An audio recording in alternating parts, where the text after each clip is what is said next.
Hey, welcome back to A Conversation With. My name is Philip DeFranco, and today we are having a conversation with Jon Cozart. Hello, sir. Hello. How you doing?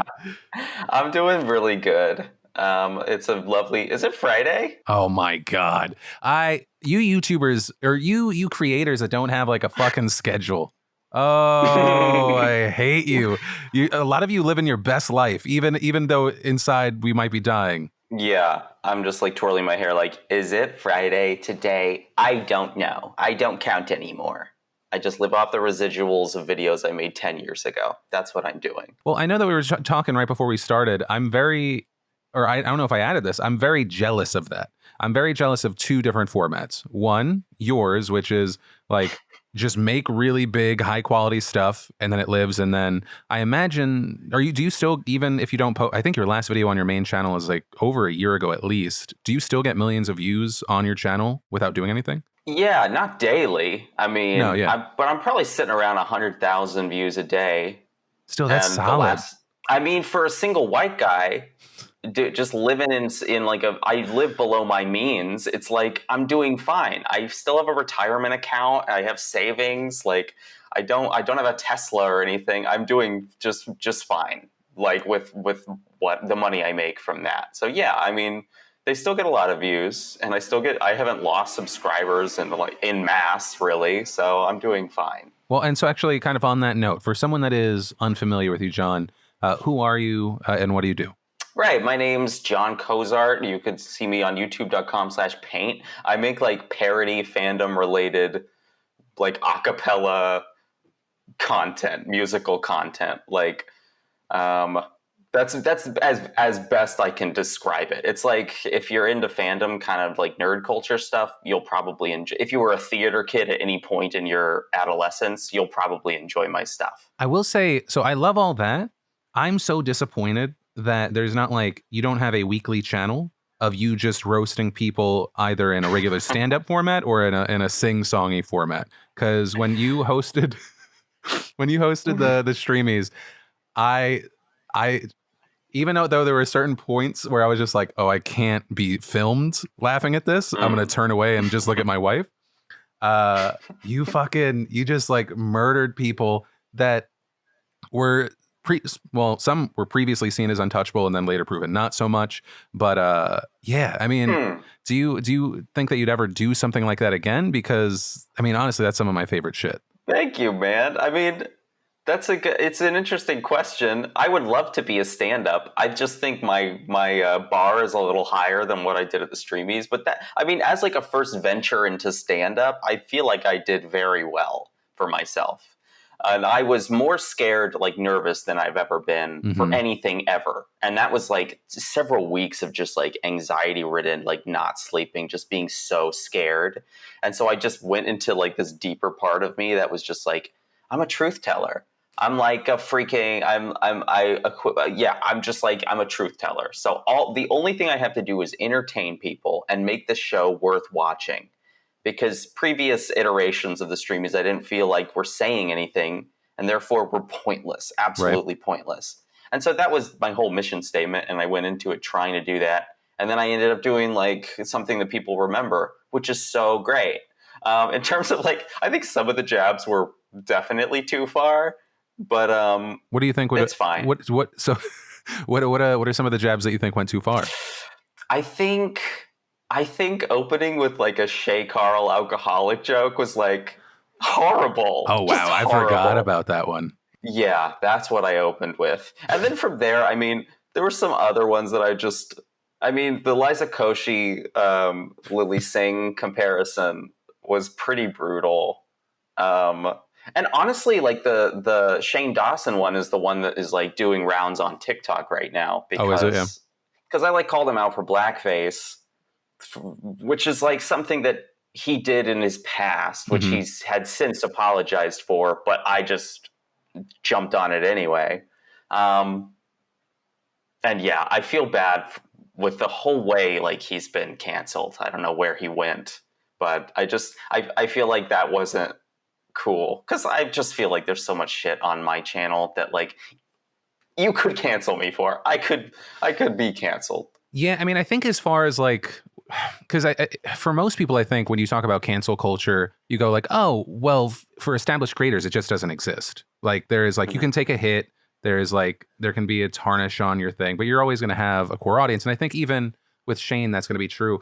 But I do believe that people in general have, and I think it's at an all-time high now, an extreme sensitivity to stuff about kids.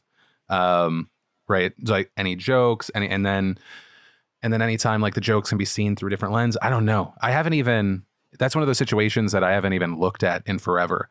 Cause it's like, I don't even, I try and stay away from everything from the like 10 years ago. I'm just like, that's not going to be great. No, it's not. But wait, so because for the, so move past it to at the Streamies, were you more nervous because of the audience, or you're like the people that are actually there in attendance, or just like the whole event itself and the streaming? I think just like that, I have this part of my brain that can't turn off like being afraid. And so just being in front of people, all the pressure to carry this thing, and also like all of the judgment I was getting from everyone, I just felt the pressure to entertain. I didn't give a shit if I hurt people's feelings because I feel like we are able to like take blows, you know? It's like we're all generally privileged. We have money. We have symmetrical faces. We can take it. Really, all I wanted to do was not to embarrass myself fully, because I can't take that kind of pressure. I didn't want to just royally screw up. So that was what I feared. But I wasn't afraid of calling people out. Because ultimately I think people are like me, where they're like, oh, good, somebody knows I exist and called me out. Right. You know, like to me, it's a big compliment. I don't think anybody took it that personally. No, I don't think so. No. And then even if they did, they're not going to say it. And if they did, I think that's probably more of a problem, because then it's like, oh shit, it's just a matter of time before you get knocked down. Yeah, who cares if they take themselves so seriously they can't laugh at themselves? I don't want to be friends with them anyway. It's very simple. Yeah, exactly. But so, I mean, you referenced the Streamies as like you'd want to do something that's like it's below your bar. Do you feel like, are you happy that you're a perfectionist, or do you feel like you kind of hold yourself back because of that? It's funny, like it's the only reason my stuff performs better than other people's stuff of the same like genre. And it's like, I didn't choose when I was young to be super hyper obsessed with every detail. It just came out. So it just is part of me. And it's the only reason that you would watch my stuff. So I'm like cool with it because I think it's a necessary part of what I make. Does it make me happy? No, it is misery. It's absolute misery working like this. It's terrible. And it also like, it inks into every other aspect of my life where I'm a perfectionist in everything. And it's sort of like black and white thinking, all or nothing. If I can't perfect it, I don't even want to try.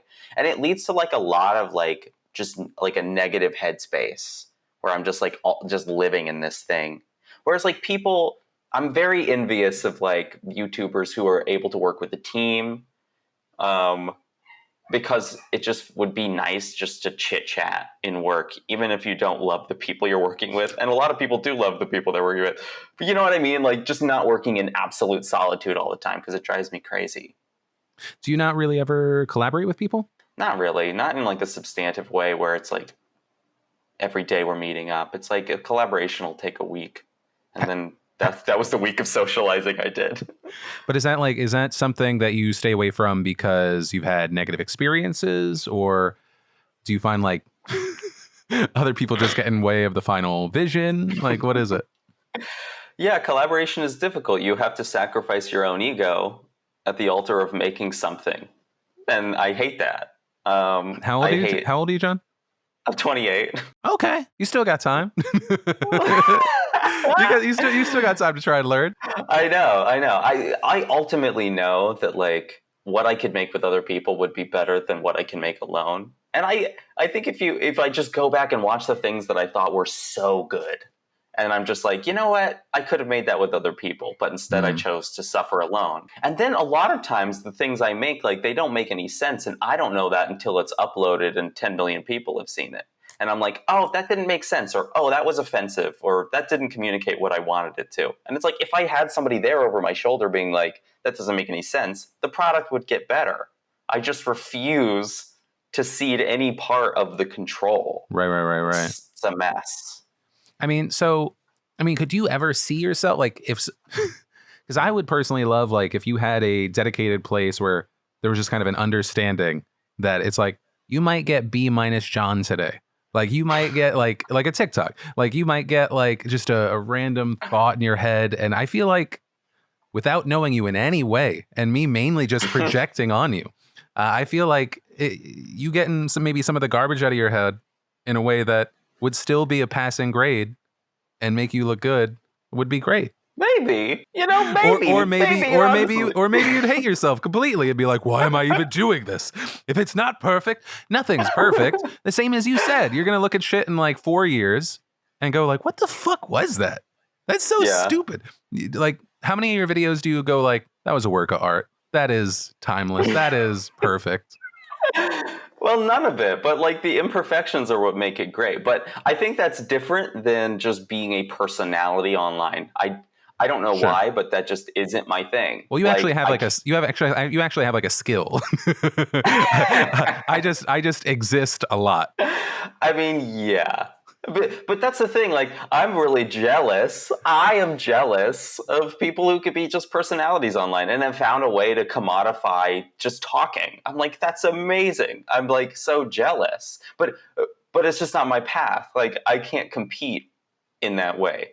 It's like nobody should have given Drew Barrymore a show. And it's like everybody, her team, everybody at WME, everybody at the network was like, this is a home run because we love this woman.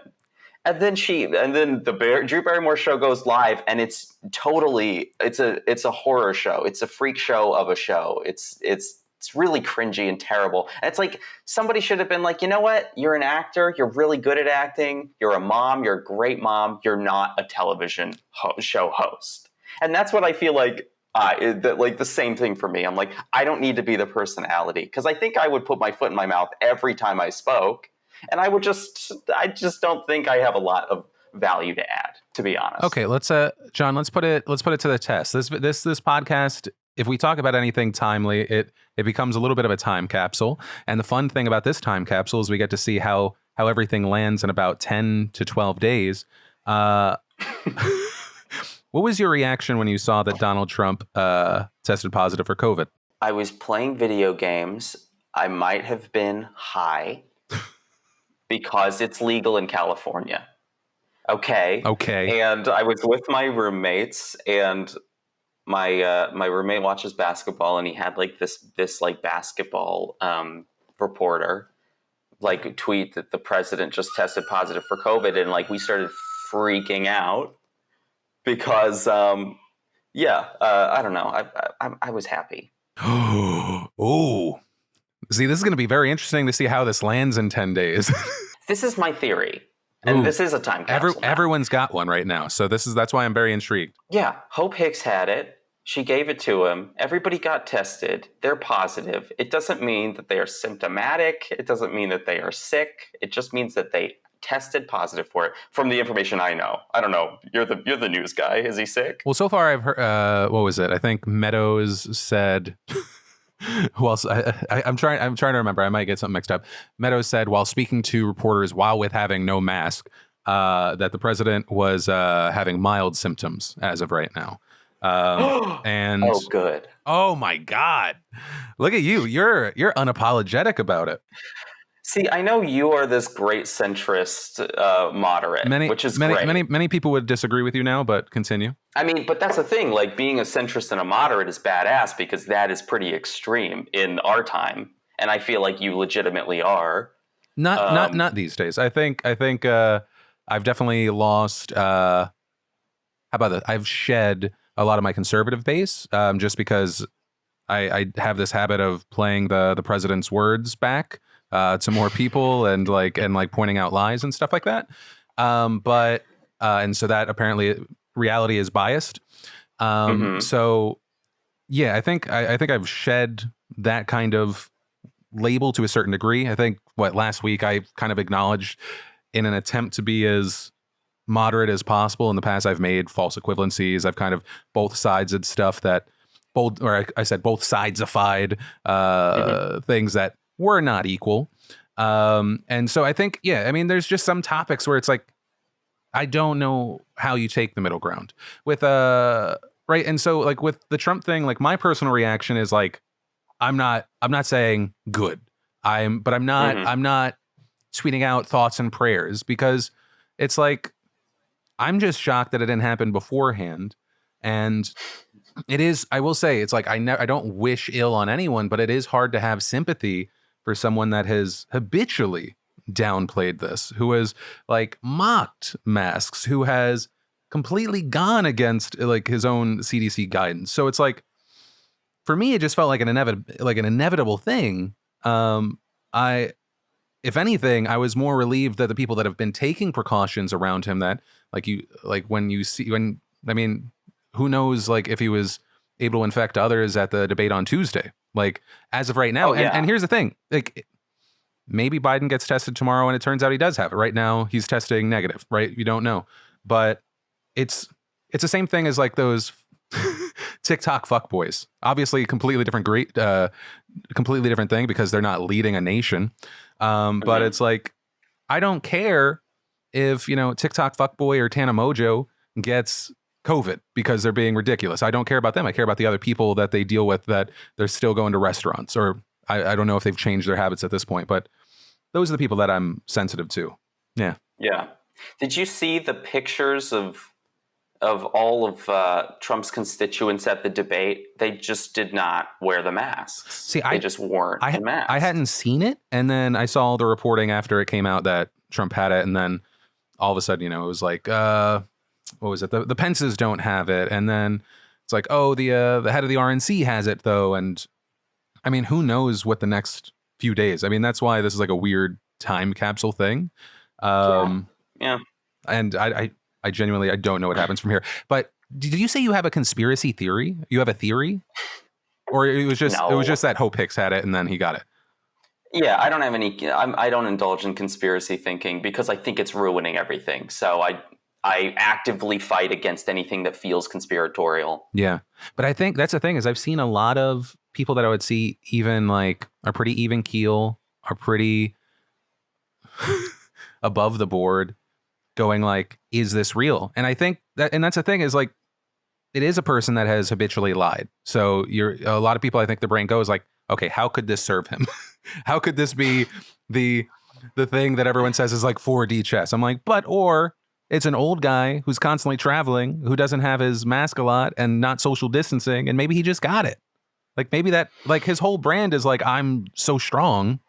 Like the only way that this comes out for him in a positive way, I think, is if like several days from now, he's like, I kicked COVID's ass, it's not a big deal, which is that's scary, because then it just leads to more kind of downplaying and misinformation about the real threat, especially for people in his age and with what is seen as some of his pre-existing conditions. Mm-hmm.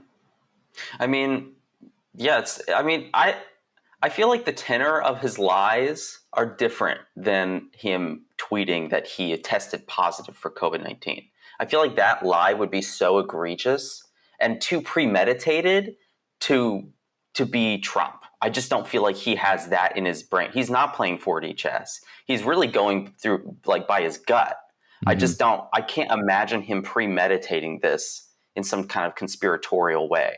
Like, because he's never done anything like that from like what I understand about his lies. Like all of this stuff about calling into question the legitimacy of the election and mail-in voting, like that's a lie that's like he's consistently repeated, but it's so clear why he's doing that. It's right. Like so clear why he's doing that. Whereas like COVID, it's like, this isn't 4D chess.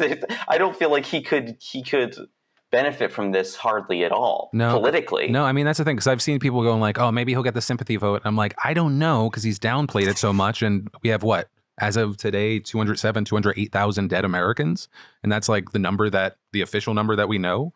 So it's like, I don't see the sympathy vote happening, but maybe that's short-sighted on my part. Mm-hmm. And then there's maybe the other angle of, I know some people were like, maybe he wants to get out of the debates, because even though he's like touted that he apparently thinks that he did good, and he points to like a lot of like internet polls. Like it looks like he did bad, so they were like, maybe he wants to get out of that. But I'm like, he already has an out for that. He already has like, people are biased against me, I'm gonna have to go against the moderator and Biden. That's like been his argument. So yeah, I think sometimes it just, to use the president's own words in a different topic here, I think it is what it is here. Mm-hmm. Yeah. Yeah, I mean, I agree. I don't think I don't think he's so smart as to premeditate things. I think he goes with his gut, and a lot of times it works, and a lot of times he bankrupts 3 casinos. He's just like, he just is not the brightest bulb. I don't think. So he just got sick. That's my theory. Yeah. But see, I'm boring to talk to. I'm like, oh, he's sick. No, yeah, I don't want you to go into conspiracy, because that's like, I tried to be like a voice of reason this morning. They were like, and then there were like 30% of the responses were like, well, actually, and I get it. Like, Trump has trained people to think like that he lies, but it's like sometimes shit just happens. I don't think saying that you got a virus 32 days before the election is in your best interest. No, me either. Like the one thing he might be doing, or that it is bringing out, is that everybody like me is literally just jumping for joy, like the witch has died, because the left is like so just ravenous for some kind of like cosmic retribution or karma, and this is it. And so now, like, just my entire Twitter feed is like dancing on this man's grave, and he has a cough, you know? Mm-hmm. So it's like we are proving to be pretty vicious, and that might embolden his base and sway a few moderates to be like, the left is disgusting. Look at what they've done, and they're doing. They're sullying the office of the presidency by wishing this man was dead. So I guess I can't imagine. So I mean, when you say, I mean, so when you say that out loud, I mean, how does like you putting yourself in that other person's, that hypothetical person's shoes, how does it make you feel about like the kind of being, in your words, I think, overjoyed? Yeah, I mean, I didn't tweet about this. I didn't honestly, if I wasn't on the show, I wouldn't say, oh, great, Trump has COVID. Because I don't think that does add good things to the conversation. I don't think I'm contributing anything by saying it on this podcast. Mm-hmm. So me like privately celebrating, I don't think it has any kind of effect on anything. And I just get to have a good night for once, you know? But yeah, now I have to own up to the fact that I am glad he got it, because it is some poetic irony with this guy who was responsible for, I mean, look at it this way. If he had taken this thing seriously when he knew the threat was looming, I mean, he could have mitigated this, and he wouldn't have ended up getting it. Hope Hicks wouldn't have gotten it. Like Herman Cain might not have gotten it. And we could literally cut these deaths by, Biden said, 100,000 if people would just wear masks. And like, I feel like that is just kind of cosmic karma. And like, I'm not happy that he's sick or that people are dying, but I'm happy that a man who's so irresponsible that he would let people die and kind of act callously towards them, that he might have to pay for some of this like irresponsibility and incompetence. So it's like, yeah, I feel fine. I'm not gonna question if it's bad. Like, no, I know it's bad. No, and I'm not looking for you to be like, actually, I'm sorry. I just wanted you to explore those feelings, because it is. I think it is an interesting moment for a lot of people, like you said, are openly reacting to it online. And so as someone that wasn't, it was interesting to pick your mind on it. Hey, I hope you're enjoying the podcast. I just wanted to take a second to thank and give a shout out to one of the sponsors of today's video, Squarespace. You know, Squarespace empowers people of all kinds to create their online web presence or launch their passion projects. And it's a place that so many people trust and where everyone can find and make a home. It's also easy to see why. There is nothing to install, patch, or upgrade ever. And creating a beautiful website with Squarespace's all-in-one platform has never been so simple. It is extremely intuitive and easy to use. Also, it includes fantastic things that you usually don't think about until way after you already need them. Things like gaining access to their award-winning marketing tools and analytics, and you can get personalized support from their award-winning customer care team via email or live chat. Whatever you need, they are available 24/7 to help out. So if you want to check this out, you want to see why so many others love this, you want to start your free trial today, head on over to squarespace.com/ACW. And when, not if, if you realize you love it, make sure you enter an offer code ACW to get 10% off your first purchase. But with that said, thank you, you're welcome, and back to the podcast. So Jon, actually, no, I was going to jump into these card questions, but I'm more interested in the process because, like I said before we started, if I could have a different job, it would be something like yours or something in musical theater, or I've just always been enamored by that, like that sort of expression and that sort of storytelling. How long was your easiest piece of work, and how long did it take you to complete your longest piece of work, and what was it? Good question, Phil. Thank you. Buying time response. I can't remember. I mean, in 2016, I made a lot of videos. I made like a Trump Hillary debate that was like, it took me 2 weeks, which I think it shows. But that was probably like the quickest I turned around like a song. And then the longest one was probably, I want to say, After Ever After 2, which was this big Disney parody that was a follow-up to like this huge viral video.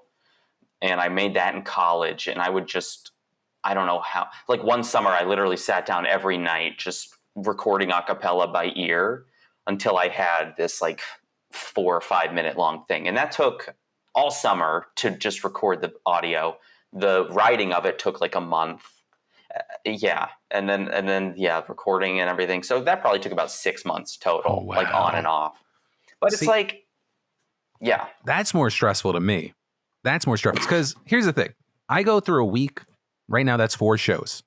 I have a high bar for myself, but that doesn't, for me, I'm okay putting out a C+, because I know that I think a lot of people kind of rely, especially in these times, on the consistency. But like in a given week, I maybe am proud and would like I'd link it to someone that is maybe unfamiliar, 1 out of 4 shows. And that's like in the shit show that is 2020, that's pretty decent.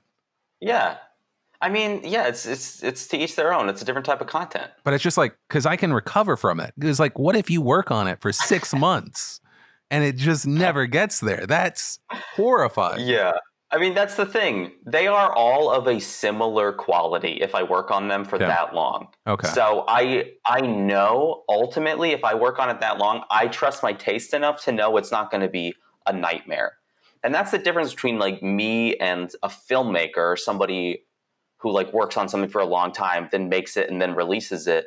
Like, I still have ultimate control over every single aspect of it. So I can fine tune it until it's ready, which is a luxury unseen in the rest of the entertainment industry almost completely exclusively. So it's like, I trust my instincts enough to know that it won't be a total stinker. You're like, I can get it to this certain place. I get that. Right. I it's get like that. if it's like a B-, that's still a couple million views. And then if it's like an A, then that's like upwards of 10, 20, whatever million views, you know? How did you get into music and writing? It was just a trial and error when I was young, when I was watching you and like people like Corey Vidal, is that it? Oh, wow. He made like true throwback, Charlie McDonnell, like real throwbacks, Shane Dawson. I would just watch them and be like, how do they get views? And I don't get it. And I would like make like stuff in middle school. But then I started doing stuff with music, and that would hit way harder than the stuff I did without music. So really it was just a matter of trial and error until I succeeded. But I mean, what got you into, because can you play pretty much any instrument?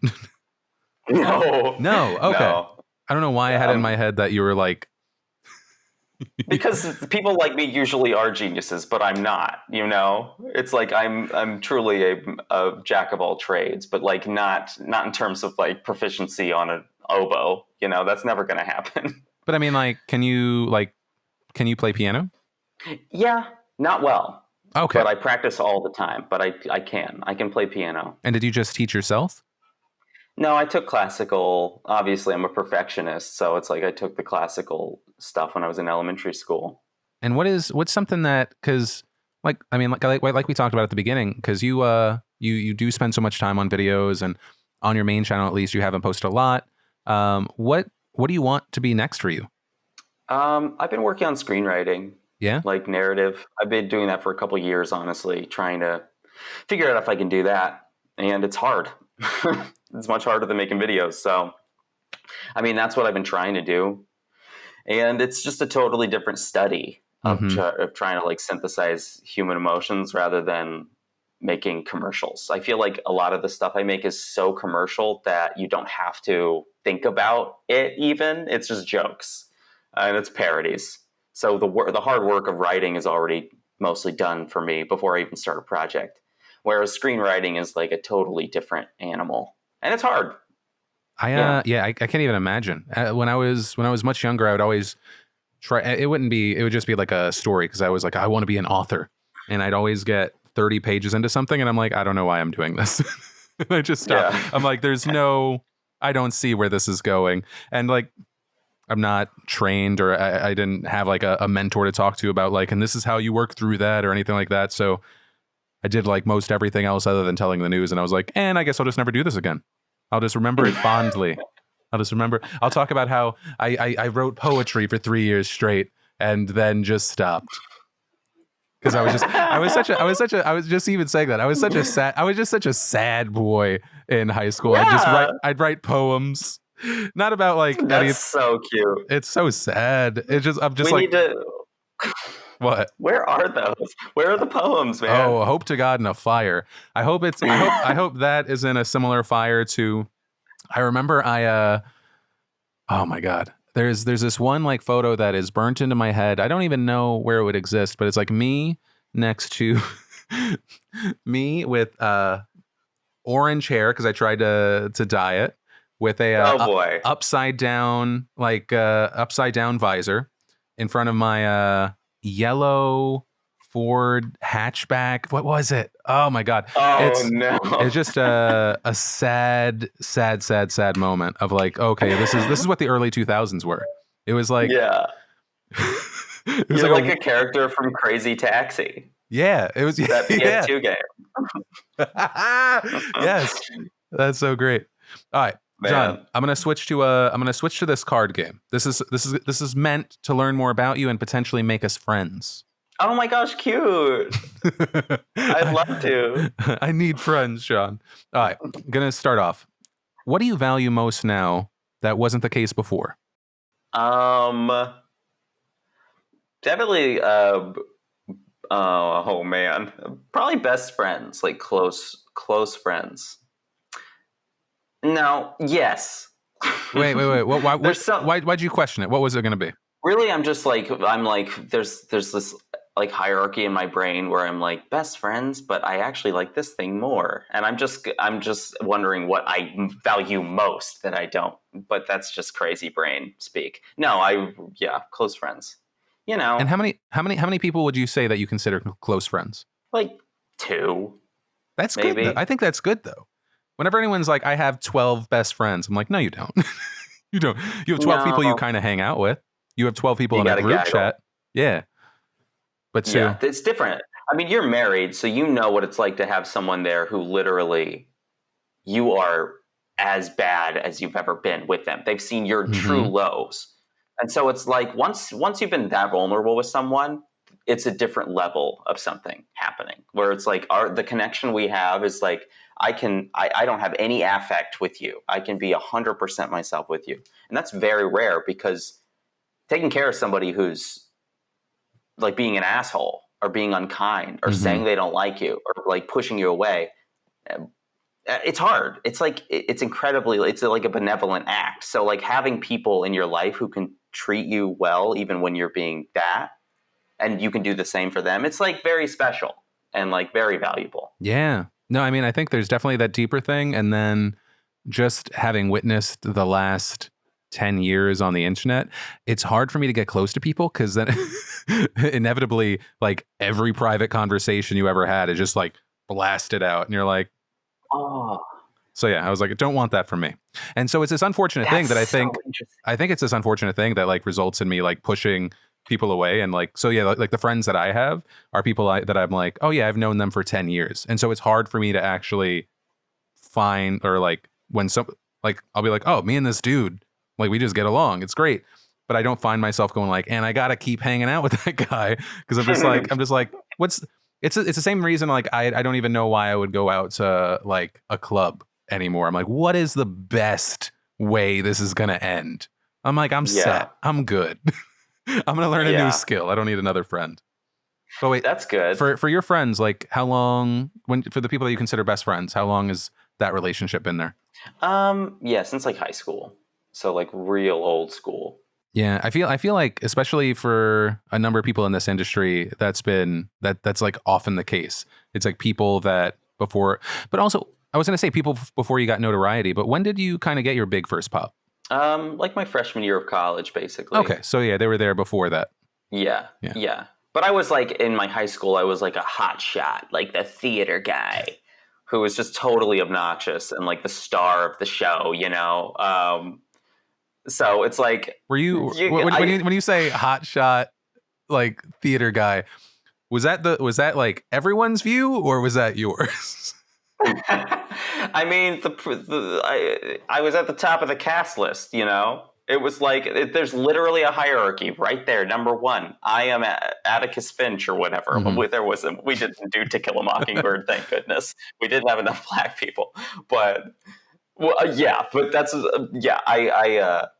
I was the hot shot. It's undeniable. But the thing is, it's like that puts a lot of heat on you because I was succeeding, and in high school, people don't like that. And also, I was being a dick about it because I would just like not rehearse because I knew the lines and I knew it would be fine in the moment because I'm like, I'm an actor. And it's like I'm in a public school in Houston, you know? It's like it's not Juilliard, but I don't know. I did fine for myself over there. I was going to say, how did that transition into college? I went to film school, so it was hard. Oh, okay. Because I loved the performing arts, but ultimately I was like, I'm not going to be poor my whole life. Like, I'm not going to do that. And I didn't feel like I had a good enough like voice to ever be a singer for sure. Mm-hmm. And I didn't feel like I was a good enough actor to actually make it on Broadway or anything. And I knew like straight plays, straight acting, it wasn't going to work. I was afraid of film acting. So I was like, you know what?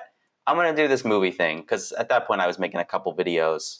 But really all I ever wanted to be was a YouTuber. That's it. Yeah. I mean, when you talk about the stuff that you make and it being kind of like it's just jokes and then you're switching to these screenplays, I guess like through that transition, or maybe it's like something that you've always wanted to, like what is a lesson or what is a story that you want to tell? Like, what is it that you want to kind of convey to others through something that you create? Yeah, that's a great question. I think life is really funny.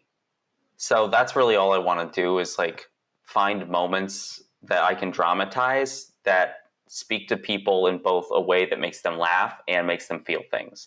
That's it. I think like straight comics are great. I just can't compete with that thing because I have this big heart problem that I always want to feel. Big heart problem.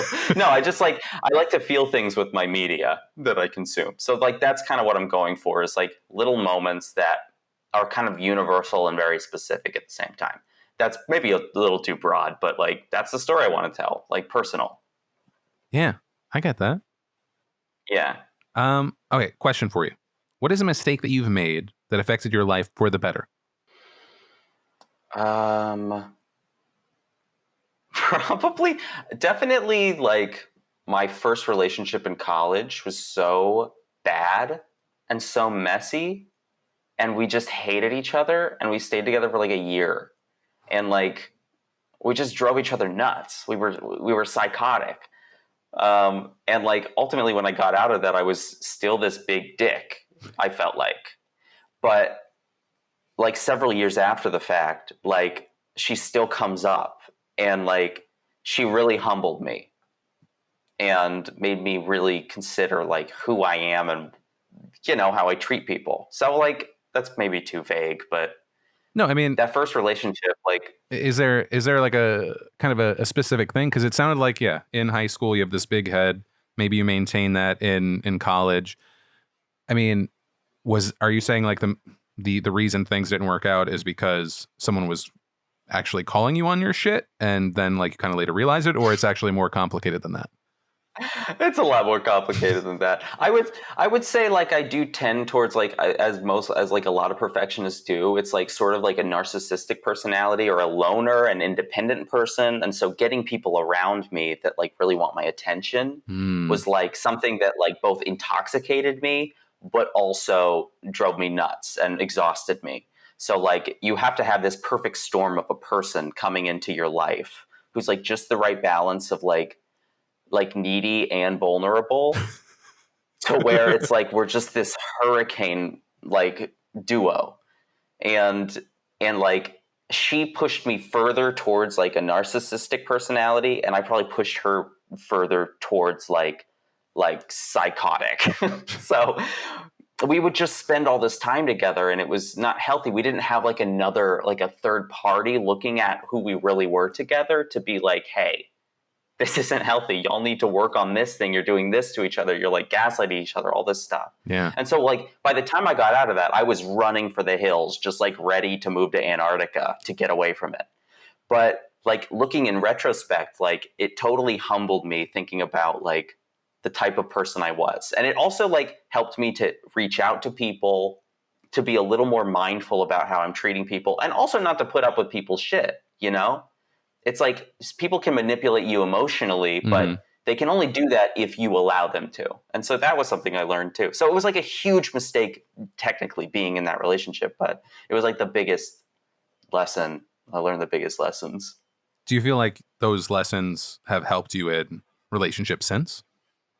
Oh, for sure. Yeah. I mean, everybody, that's how it goes for everybody. You get your first divorce and then you learn by the second one. Ooh. Or you'll master it by the fifth. See, no, I know my wife loves me because she could have so much more money without me.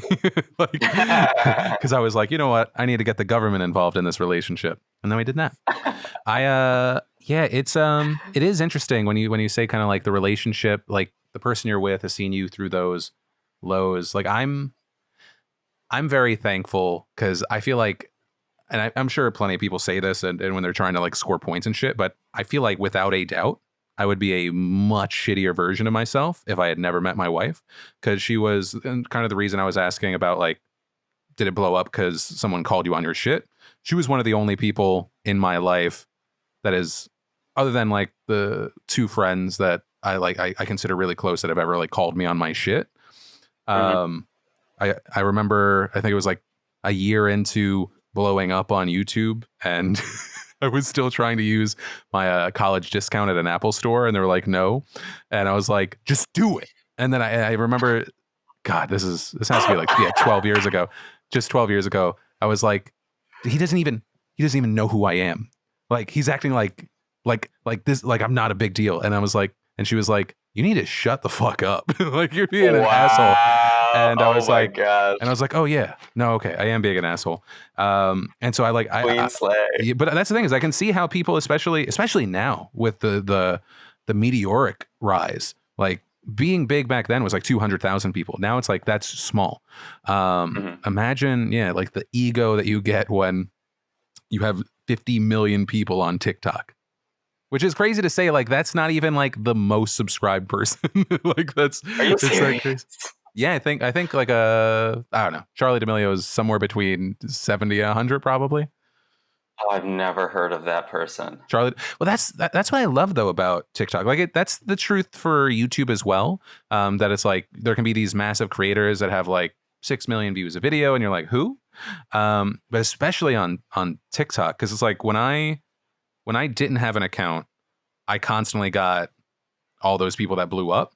But now I get like a bunch of smaller, like more niche creators, and I love it because it's just like it's just for me. And unfortunately, that also means now I'm on political TikTok. But so it used to be this place that I escaped. Now it's just I get another taste of it. But are you? The algorithm knows, man. They know you so well. Yeah, I was like, what kind of TikTok do you have? I don't have. I for you page, not yeah. It's usually like androgynous comedians who are nihilistic, and that's it. That's the niche. I love that it's that specific. It is though. See, that's what I was on TikTok and I was like, wow, I'm so glad like these voices are getting heard and like this type of comedy is really well regarded and respected. But at the end of the day, I just realized, oh, it's just me and every other person in LA and Austin. Like that's our sense of humor. And everybody outside of that is consuming something else. It really kind of spooked me. Well, just that anything can like know you like that. Yeah. And also, like, the reason I got into YouTube was because I envisioned this hierarchy of like top creators, which I've mentioned before, but it's like you and others, where I was like, there's one cabal that I want to get into. It was like The Room. And that's what, like, it was a huge motivator for me to try and make stuff. And then once I got there, I kind of realized it was just at the point where it was fracturing into these like subgenres of YouTube. And now it's like sub genre, and there is no like master of it all. Because like PewDiePie, like still #1 most subscribed like individual, I think. And I don't hear anything from him about him ever, even though I love his content. It's just like there is no like master of the universe on YouTube. That just doesn't exist. There is no hierarchy necessarily. Like there's just people that are respected for different reasons. Sure. Yeah. I mean, yeah, I think it is interesting that you say that, because I think when there would be like controversy after controversy that involved him, it's like it was very easy to be like, yes, that's the guy. But now and even though he's still very much is, now I think you almost see it as like, if you want to call it competing, but like competing armies.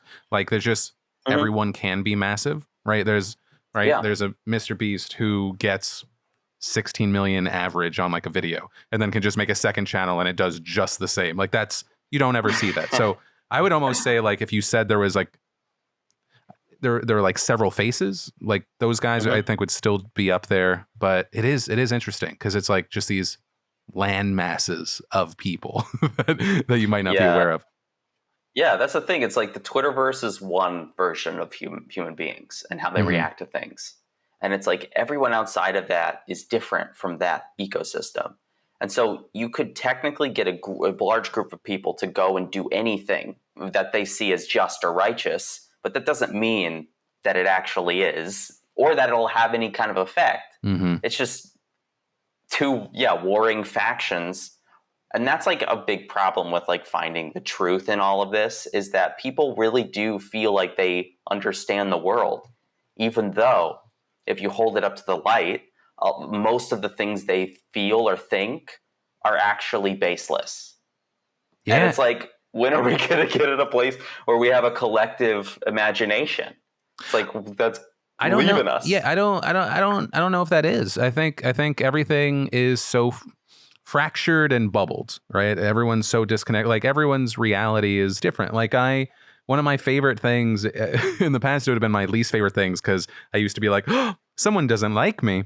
But one of my favorite things is posting a political news video to Facebook just to fucking see the insanity. Because if you look to like a Facebook, if you look at like most engaged like news distributors, it's actually people like Breitbart. It's actually people like Daily Caller and Fox News. And then after you take a big drop as far as engagement, then you have like a CNN. But so it's like a completely different ecosystem than if I post something on YouTube or, I mean, especially Twitter. And so it's a weird thing, but it's also, I think that's also part of the reason why I do have no hope. Like, I know that a lot of people have been, I know a lot of people, like the things, the past month and a half has been to point to The Social Dilemma on Netflix, because it's just like, it's like, look at the internet. It is this boogeyman, this like thing that can make people go to extremes. And it is accurate. I think it's short-sighted in like the positives that it provides, because ultimately it's like, hey, this whole thing that you're using, it's a manipulation tool, but it's like, we do benefit from it. There are positives if wielded properly. But as someone, I think that maybe was all about it, this whole thing being the Wild West 10 years ago, I think the last 5 have shown like it needs to be reined in some way. But I don't know if it is. I don't know if it's possible. And so I think it's always going to be this fight, and it's not even this fight of ideals anymore. It's this fight of reality. What is reality? Because when I post to Facebook, people the people there are already more inclined to believe things are a completely different way than if I post to like YouTube. Yeah, it's to me, like, that was the most depressing thing coming out of 2016 was the idea that there are lost souls in this like QAnon like conspiracy world that are unreachable by like me. Because before 2016, influencers were referred to as influencers totally unironically. We thought we had a lot of influence. Mm-hmm. And it turns out we had almost none. I feel like we have almost none in terms of like actually influencing people's thoughts and opinions. Like, really, we are just subject to an algorithm that will deliver our information to eyes that already want to see it for the sheer purpose of polarizing them further. So they'll spend more time watching garbage that makes them think they're right. And so, like, there really isn't a lot of influence anymore. The influence is actually the big tech companies, which is not the Wild West. They're total monopolies, and their valuations are insane because they have a total stranglehold on our brains through our phones. So it's like, it doesn't feel like they are specifically designing it in an opposite way so that it isn't the Wild West where we're actually interacting with people who we disagree with. It's like, it's a mess. Actually, around this, I know that, you said influencers don't have the influence, but do you think that we've gotten past a time where creators or influencers get to be apolitical? Sure. We're past that, you think? It's actually more damaging to not talk about it? I don't know. It depends. Depends on what you're making. I mean, we got The Rock out here endorsing people in probably the most divisive election. And I think, and it was wild to look through his comments because I was like, oh, this is going to be so fucking ugly. Because like his whole appeal is he's cool and you don't know you don't know anything. Like any single person that is famous, like what is Charlie D'Amelio, the person you don't know but is massive? What is her opinion on the death penalty? What is her opinion on abortion? What is her opinion on healthcare? The moment you throw that out there, you immediately fracture your audience. And so I think that's why people have stayed away from it. But now I feel, and maybe it's not always the case, because you constantly do see people saying like celebrities should stay out of politics. And 4 years ago, I was one of them. And I think some, especially if it's coming from nothing, I think that's valid. But I do wonder, especially if the influencer's a certain age, like, does it ultimately hurt them? Or are we just in this divisive time where it feels like that? This is how I see it. What is her name? Charlie D'Amelio? Name someone that you know. Who's like an apolitical influencer? I can't even think of one. Roman Atwood? Is he apolitical? I don't know. Yeah, I know Roman Atwood-ish. I mean, Dude Perfect. Okay, yeah, Dude Perfect. They are like, I would say they are a frat, but I watch them, which I hate frat guys. So it's like, what's going on there? It's because they're not talking about gay marriage or abortion. Right. Now, the second they come out and be like, that Duck Dynasty guy had something in here. He knew. He was prescient. I'm like, well, that's the second I stopped watching them. And why would they do that? I mean, what they make is trick shot videos and compilations like that. They ride around on golf carts and shoot each other with Nerf. It's like, I don't need to know what they think about, like, which stage of the pregnancy is it okay to rip the baby out. I don't need to know that. Oh my God. Why would you even describe it like that? Because that's what it is. I feel like on the left we say a woman's right to choose whatever, do with her own body what you want. But ultimately, she's taking a effing fetus out of her body. It's like, that's what it is.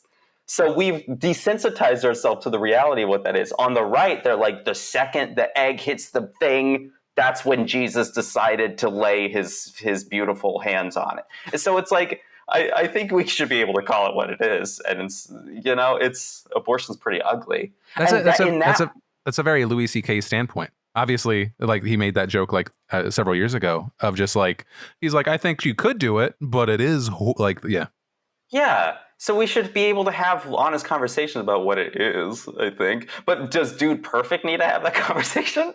I don't think so. And furthermore, the second they come out in support of something, they'll embolden a base of people who already agree with them. Mm-hmm. And for the other people, they'll just leave. And they won't, I don't feel like their ideologies will be questioned. Like the people who are following them and are pro-life will say, and they come out as pro-choice. I don't feel like the pro-lifers are going to shift at all. It's like, what's the point of doing that? I don't feel like I feel like being political can have like good effects to your, it's like coming out as gay. You know, when you come out as gay, you lose a few homophobes, but really you embolden a base of people that are like, this guy is gay. And now we can celebrate that. And we have this whole niche community that you can deliver content to all the time that just love the fact that you're gay. And now you're even more famous despite being a minority. You know what I mean? It's like, who cares what your political opinion is? So, okay. Most people. So what would you say to people that would then say, like, well, if you're staying quiet on it, you're complicit on insert whatever topic? I mean, I'd say the same thing. Like, it's bullshit. It's just because The Rock... Oh, wait, go for it. The Rock is the most, like, influential... He's the highest paid celebrity in the world, I think. The highest paid actor in the world. So he says that. And then suddenly people are going to come out and be like, you know what? The Rock has a point. I guess now I'll vote for Biden. Nobody is saying that.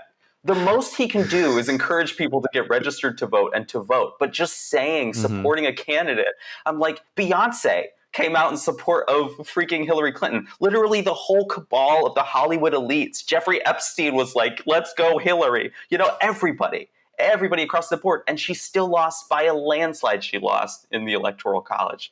It's like horrible. I just don't feel like celebrities are that influential. Yeah, I think I'm with you. I think on a lot of topics, I think the only thing, and it's like something that I have to tell myself, because when I feel what you're talking about, I very much agree. But then because that's like, because no one's gonna come out and I'm gonna be like, yeah, you know, Joe Pesci has some fucking good points. Like, I would turn for Joe Pesci. That's the thing. But I end up having to be like, okay, let me try and step out of my shoes, like, and think of like, because I think there's still 10% of people that say they don't know what they're gonna do. So it's like, which I don't know where you are if you're still undecided at this point. Like, but maybe it's That's like so true. Who knows how you're going to get to that person? Maybe The Rock is the way. Maybe The Rock. That's it. I don't know. I shouldn't dismiss it, because who knows? If there's 10% of people that don't know who they're going to vote for, it's like, I have no idea who that person is, and right. I don't know how to get to them. So, you know what? That's The Rock's doing the dirty work for that 10%. Sure, let it happen. Let it happen. But also, yeah, I mean, even saying they do, it's to your point, it's like, do they then actually push it away? Because is it more of like, there is this conversation of like, oh, Hollywood elite, now he's turned? Because as much as it could be like you see yourself in someone else or look to them or aspire, immediately you could close the door. I don't know. It's weird. Yeah. Only Facebook knows. Only Facebook knows how humans will react to it. Only Facebook knows.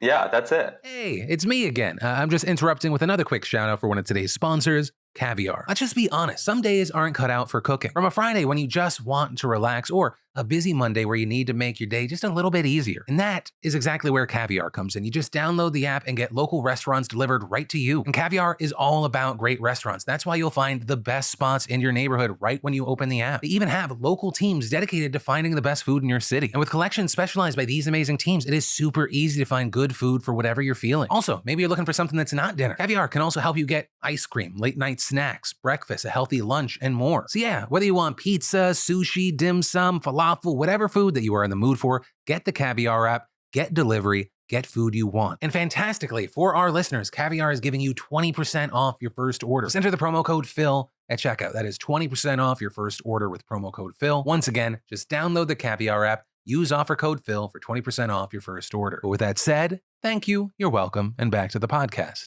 All right, next question. If you only had 3 years left to live, what would you be doing differently? Might not be a hypothetical question. Damn it, Phil. I would probably just travel the world. I would just travel. I think I like seeing. I think there is nothing more awesome than like the sky, and we're just so separated from nature in LA, and like the city is just not a place that I enjoy living that much. Just because I do like nature, going on walks, clean air, that kind of stuff. So I would just go. I don't know, the Great Wall of China and stuff, the Himalayas. But you could just go to Runyon Canyon. But it's the same thing. It's pretty much the same thing. The dirt hills with the dogs. With with about 700 other people. Yeah. God. And they're all talking about great things that I love hearing their tone of voice. Gosh. I don't know. I mean, I tell myself that same thing, especially after having tried to be like so vigilant about being social distancing and like limiting like any sort of exposure. But I don't know if it's just something I'm thinking now. Like once the doors are back open, maybe I'm just like, no, I'm still a homebody. Because in my head right now, I'm actually now accepting all the invites that I just like getting so I can turn down. Like I'm happy like being like, I'm gonna just stay in tonight even though my wife and the kids like are covered. But I don't know. Maybe I just resort, because it's like we exist in the moment. Different thing, but it's like I got LASIK 9 months ago. It was the most world-changing thing for me. Like, oh my God, I can actually take a nap without risking an eye infection or breaking some glasses if I'm going contacts or whatever. And like 3 weeks after it was done, taken for granted. I was given sight, and now I just have it. It's like, that's the remarkable thing about the human brain, because if you're exposed to terrible circumstances and like really like shit life, in 3 weeks you'll get used to it. Right. And it's like it goes both ways. If you are extraordinarily privileged and something is life-changing, you're just going to get used to it because we learn to adapt. It's what we do. It's cool. Except for the taking for granted things. Except for that, yeah. Because it's very easy to do that. Oh man, sorry. I have another camera. I just realized how greasy I am. Ugh. Yeah, Phil, clean it up. What's going on here? Why? I'm kidding. I'm kidding. Why is everything in your room just different shades of you? I now look around. It's beautiful. This is what I like. Okay, you look like you're literally in the middle of Tenet right now with this whole. I don't know if you're speaking forwards or backwards. This blue red. Have you seen that movie? No, have you? Yeah. You went to a movie theater? How was that? It was awesome. It was an IMAX theater in Houston, Texas. There were like 6 people there, and I watched Tenet, and I did a little sleeping during it. But there's this very iconic blue-red thing that happens, and I'm not spoiling it. I'm just saying that's what your room looks like. Anyways, noted. Moving on. I'm very jealous. I'm too freaked out. I don't even know if in LA they've opened. I know in like San Diego they did. I gotta check. But that's my favorite thing, is going to the theater by myself. I get to like just stop existing, and I just like get to take something in. And I know there was a meme about it, but like it's very true. I'll watch something and then I'm like, I'm gonna live my life around this movie for about a week. And I miss that so much. It's like this empty hole. I've replaced that with eating and video games, but I want it. I wish that was a joke. It's genuinely true. I'm just like, I always have like a game plan, and I'm just like, no, I'm feeling too much. I need to stuff that down with Taco Bell. Yeah. But I love fast I'm very food. jealous. Was Tenet good? Give me your quickie review. Was it good for Nolan? Quickie review. It was not. That's my quickie review. But you know what?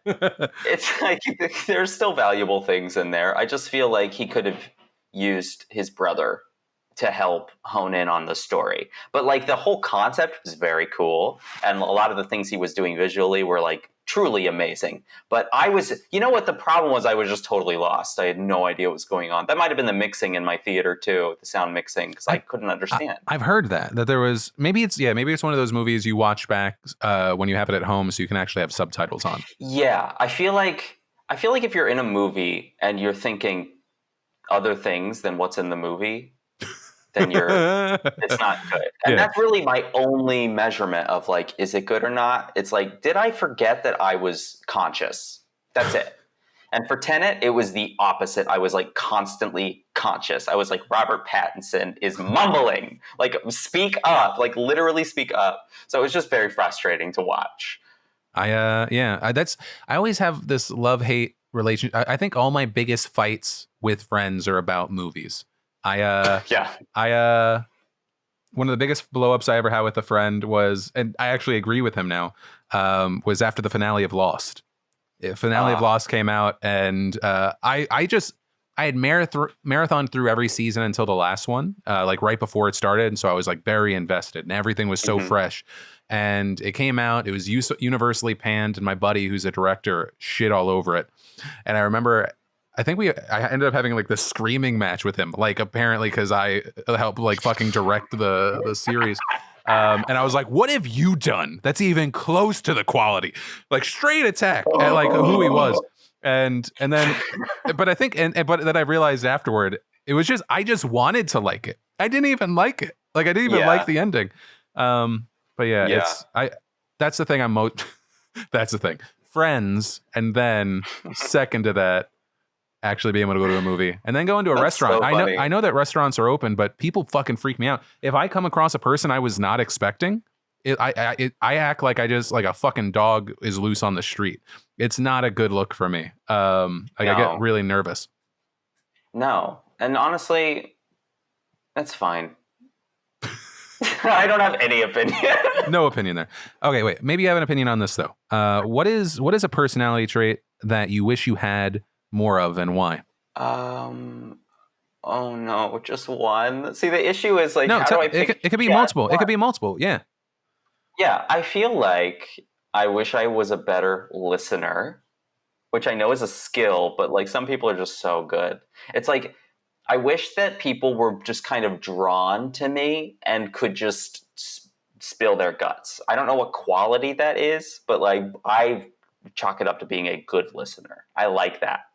And I'm not always that.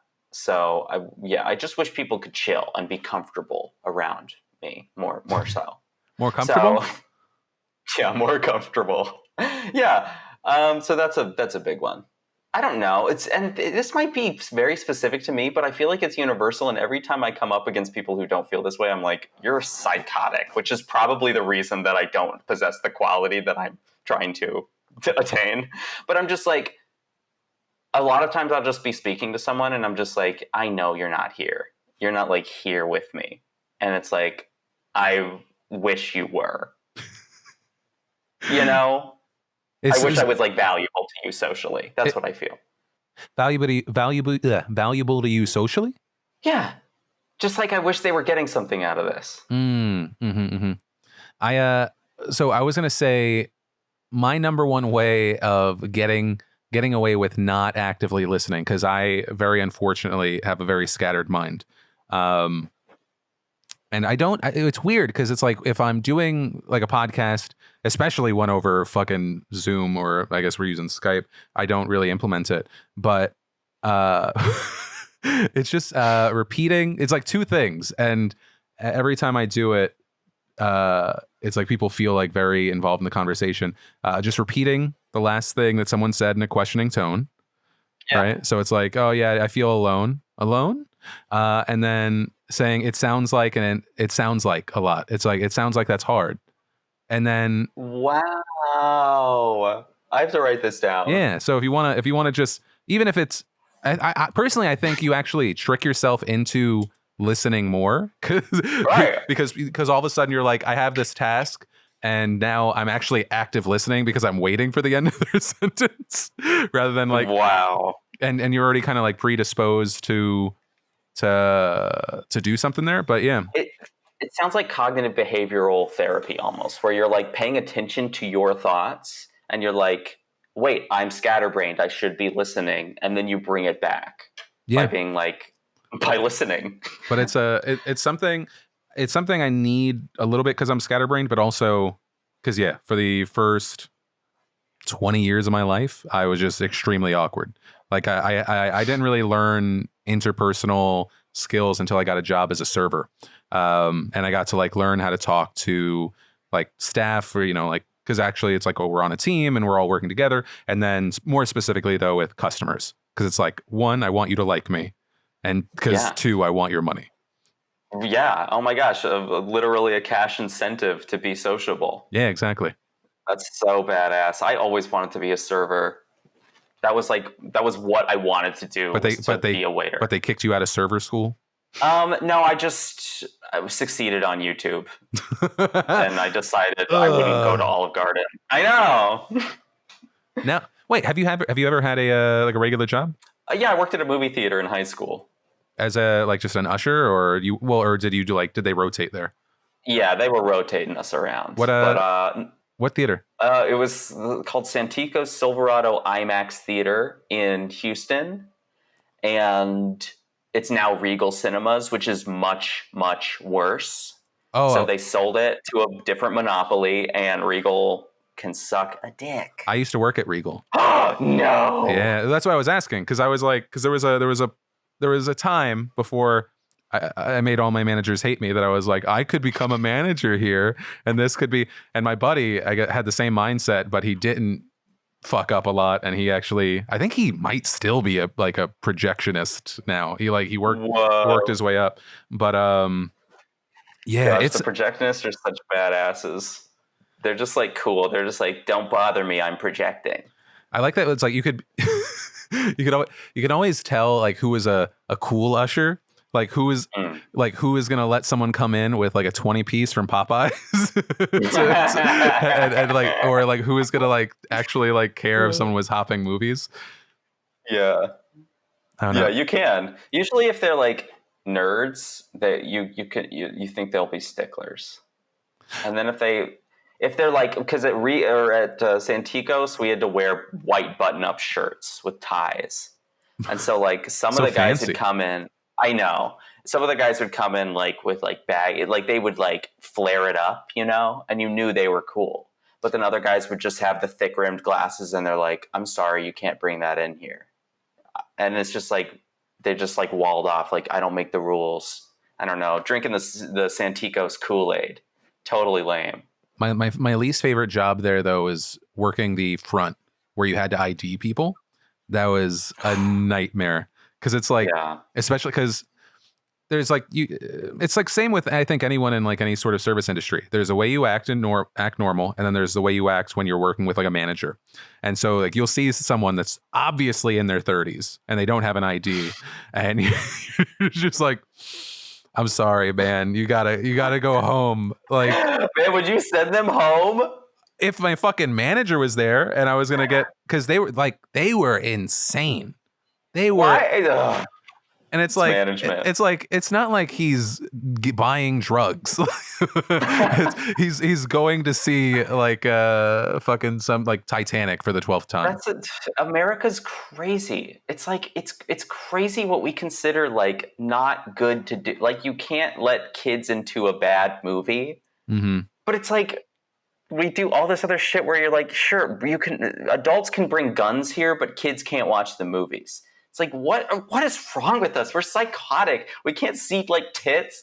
What's the big deal? What is the big deal about tits? That's the main thing. Exactly. I feel like all of us just like, we're just obsessed with like trying to control people. I don't know. This is getting into ranting territory, but the coffee is thick today. So I'm just like going there. The coffee's thick? Yeah. I've never heard that phrase. Me either. Because it doesn't exist. It doesn't exist. All right, John, what is the wisest thing anyone has ever told you? Oh man. Oh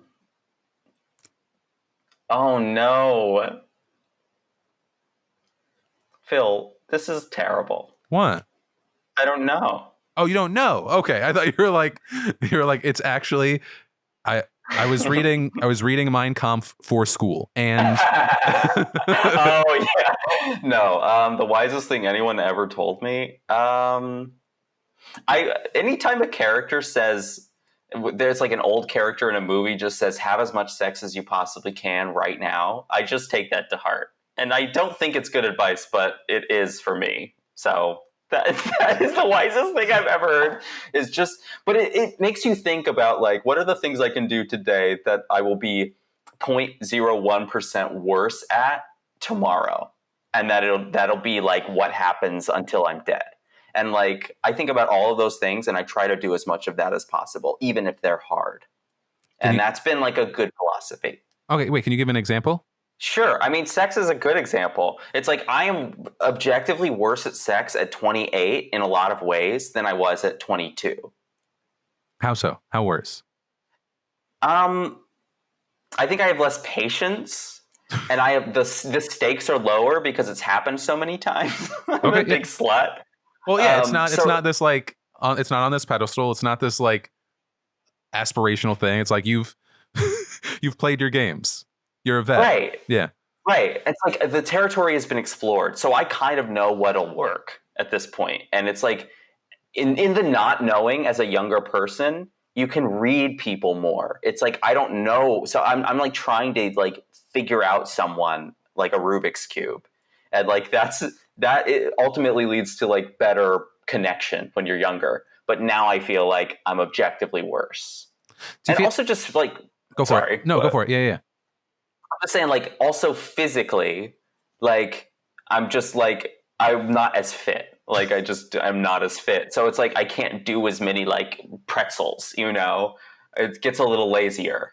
It is interesting. Just you kind of saying it makes me think of, like, how much bigger everything feels, like the moment. Not actually, like, physically, but just, like, it's... Because it's like, if you think of, like, the first times that you're with someone, you might even like remember like the way a hand, like how something led to another thing. Whereas as you like you do it more and with more people. But I mean, is it not? Because you're not in a relationship right now, are you? No. So for you, I mean, is it more self-serving, or it's like, or is it? I'm trying to think how to phrase this as a longtime married man, but like, are you like excited to show off your game? Are you just excited about a new experience? Do you have to, as a young guy, do you primarily meet people through apps? Yeah. I meet people through apps. I mean, honestly, I like the self-serving question because it's a good one. Sometimes people want you to be selfish in bed. Sure. And like, you can kind of sense that. It's like, if a girl like legitimately just wants you to take over, then you go for it. And like, I don't know, there's something exciting about me not playing to type, just like being this little like twink boy, but like in a certain way I have my like masculinity and I can be like strong or whatever. I think it's just like, it's absurd and funny and like fun. So in that way, it's like, yes, I'm going to be selfish in this like exchange we're having. But then at other times it's like, you know, some people don't like that. It's like they would prefer to have this big emotional thing. And in that way I can like lock into that and do it. So, you know, it's all self-serving, I feel like. And even like people who are giving during intercourse are like, it's probably self-serving. If it isn't, then they're not even there. And it's like, well, yeah, I mean, like, because there is an ego element to it, knowing that you did that, knowing that like you that maybe you're in like the top percentage of insert move or insert thing. Yeah, I mean, I'm treating this like we're talking about Seinfeld or something. like it's not necessarily like that where I'm like doing up B and all this stuff on my like controller. No, but I think that's sometimes what's kind of fun is you take this thing that you might not think of analytically. You might not think of like step by step, and then you like kind of look back on it and you're like, well, why? Like what is it? I think that's kind of a fun way to look at anything in life, because otherwise you were just kind of like breezing past it, or it's just a thing that happens. Yeah, I think analyzing things posthumously. All right, so taking the element of like first being like maybe the biggest or something like that. What can you tell me about your first kiss? What do you remember? It's actually a great story. Yeah. I was in a play in my sophomore year of high school, and it was Arsenic and Old Lace, classic. and there was this, I was supposed to, it was like Kiss Wife, and this was a play written in like the 30s or something, so it's like obviously not explicit. They're just like Kiss Wife, and I was like this nice 1930s like suitcase guy. I don't know how to a gentleman. I was a gentleman. And yeah, there was this girl. I'm not going to use her name because she would be embarrassed. But like, I had my co-star and I liked her. And my theater teacher was like, "Okay, now you guys kiss." And so I was like, "Okay." And then we like kissed. It was really awkward. It was like a Spider-Man kiss. She was on the couch. I was like leaning over, and yeah. Then I got a boner, and then somebody was recording it in the front row. All the guys were like doing the bro thing where they're like egging people on. And I was just like hiding behind the couch, just like hunched down. And she kept our theater teacher kept making us do it over and over again so we would get comfortable with it. Oh, okay. And it was just terribly awkward. And yeah, there's even more stories from that production, but I won't go into it. But like, it's just filled with like nasty prepubescent or pubescent, like gross hormonal, nasty children just kissing. So for like something like that, because you're young, it's like a first time, does that then translate outside of the play? Does it translate outside of testing? Do you almost like get confused and you're like, oh, these are real feelings? Oh, good question. I don't know. Like, so maybe. So like for you and her, is that something where it was just like, oh, this first weird moment, and then insert whatever debauchery it sounds like you're kind of glazing over, and especially because you're talking about being so young, and then but does that kind of like, does the door close there or what? In general, I consider myself a very lustful person. So like my emotions towards people, a lot of it would just be influenced by my lust. So it's hard to tell what was acting and what was real. But it's like, I couldn't get out of like the fact that I was kissing a girl. I couldn't be like bigger about it and be like, I'm just an actor playing a role. It was like, no, I'm a kid in high school playing a role, but I haven't kissed anybody. And yeah, so yeah, I don't know. It's very confusing. But ultimately, it's like when you're just like a horny kid, anything can be hot. You know what I mean? Oh yeah. I don't. Yeah, when you're a young kid, yeah. Yeah, it's like things that are objectively disgusting. Like children kissing is horrifying. They're just because children are disgusting. Like high school, you go to a high school, it just smells gross. It's just like shouldn't be happening. Whatever's happening, like there's nothing sexy about this in any objective way. But to them, it's like nothing's hotter than like a stage kiss. I don't know. Getting weird. No, but I mean, it's one of those things like trying to put yourself back in your shoes, like when you were essentially a different person. You're you, but you're essentially a different person.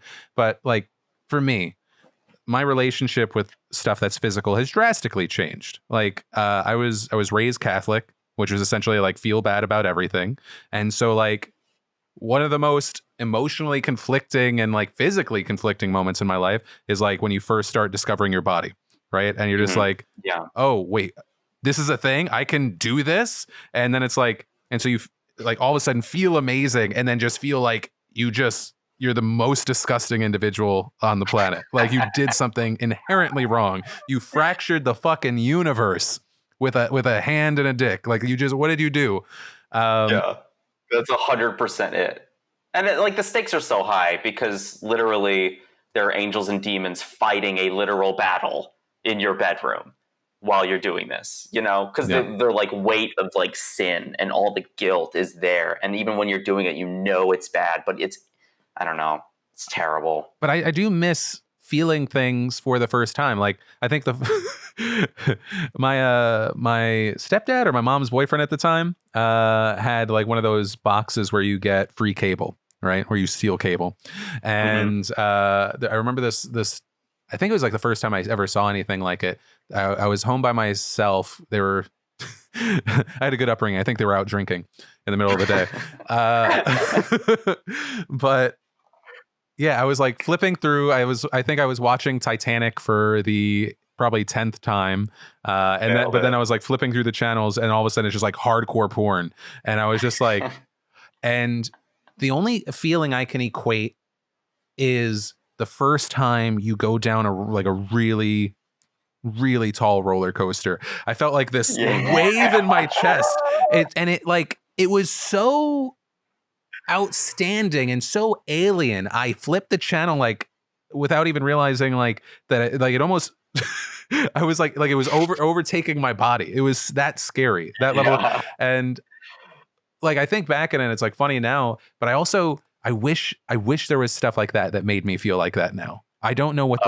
Now, like the closest thing I think you can get to that as an adult, unfortunately, outside of two things. I think traveling the world and experiencing new things that are maybe like more the adventurous lifestyle is like drugs. I think. Yeah. Because you're just like, what is happening? Like, I think maybe the closest to that, aside from skydiving, is like the first time I ever did Molly.